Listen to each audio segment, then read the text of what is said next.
প্রিয় ফুল আমার প্রিয় ফুল বেলি, যেটা আমার ক্যারেক্টারেরই নাম বেলি। আমার নাম হচ্ছে নিদ্রা দে নেহা, মিডিয়াতে সবাই নিদ্রা নেহা নামেই চিনে। আর তাছাড়া আমি ঢাকা ইউনিভার্সিটির চারুকলার পেন্টিং থেকে পড়াশোনা করেছি, আর এখন মিডিয়ার সাথেই সম্পূর্ণ আছি, অভিনয়ের সাথেই থাকতে চাই।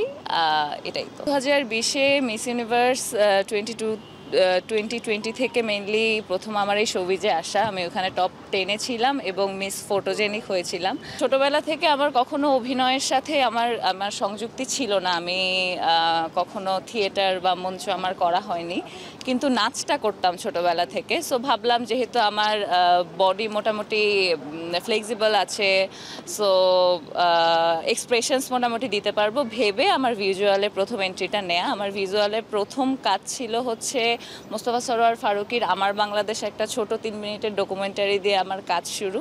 তারপরে টিভি কমার্শিয়াল, প্রায় অনেকগুলো 3 বছর ধরে টিভি কমার্শিয়াল করছি। তারপরে আমার ক্যারিয়ারের 2 বছরের মাথায় আমার প্রথম একটা সিনেমার জন্য কল আসে, যেটা হচ্ছে গৌতম কৈরির আন্তনগর চরকিতে। ওটা দিয়ে আমার ফিকশন শুরু। আর তাছাড়া হ্যাঁ, সামনে আরও চরকির আরেকটি কাজ আসবে মোশাররফ করিমের সাথে। কাজটির নাম হচ্ছে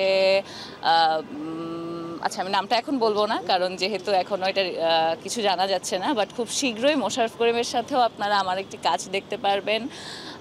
সামনে আরও কয়েকটি ওয়েব সিরিজের কাজও আমার চলছে। তাছাড়া বিজ্ঞাপন করছি, বড় পর্দায় তো প্রথম অভিষেক হলো। বড় পর্দার আরও একটি সিনেমা করেছি, ফখরুল আরফিন খানের নীল যোচনা, যেখানে আমার সাথে ছিল ওপার বাংলার পাওলি দাম। সব কিছু মিলিয়ে সবার দোয়ায়, সবার আশীর্বাদে ক্যারিয়ার ভালোই যাচ্ছে। যদি সিনেমাটা নিয়ে বলি, সবার সাথে কাজ করে খুবই ভালো লেগেছে। শরতের জবার সিনেমাতে আমার ক্যারেক্টারটার নাম ছিল বেলি, আমি বেলি ক্যারেক্টারটা রোল প্লে করেছি। প্রথম যখন আমার কাছে কল আসে, আমি যখন জানতে পারি যে কুসুম শিকদার দিদি, জিতু হাসান ভাইয়া, ইয়াশ রোহান ভাইয়া, এদের মতো এত সম্মানীয় এবং বড় লেভেলের অভিনেতা অভিনেত্রীদের সাথে আমি কাজ করতে পারবো, এটা জেনেই সর্বপ্রথম আমার ইন্টারেস্টটা জাগে। আর গল্পটা যখন দেখি, পড়ি যখন স্ক্রিপ্টটা, ভালো লেগেছে খুবই। স্ক্রিপ্ট ভালো লাগার কারণেই তো চুজ করেছি।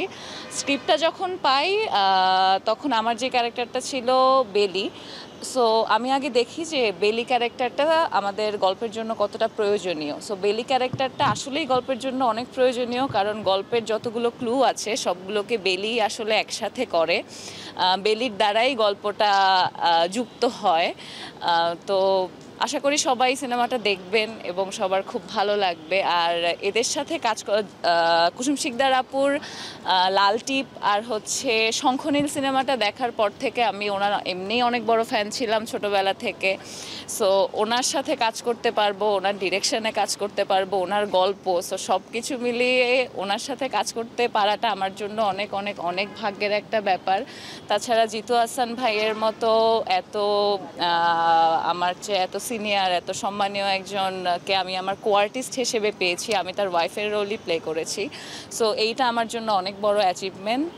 সো আশা করি সবাই সিনেমাটা দেখবেন, সবার ভালো লাগবে।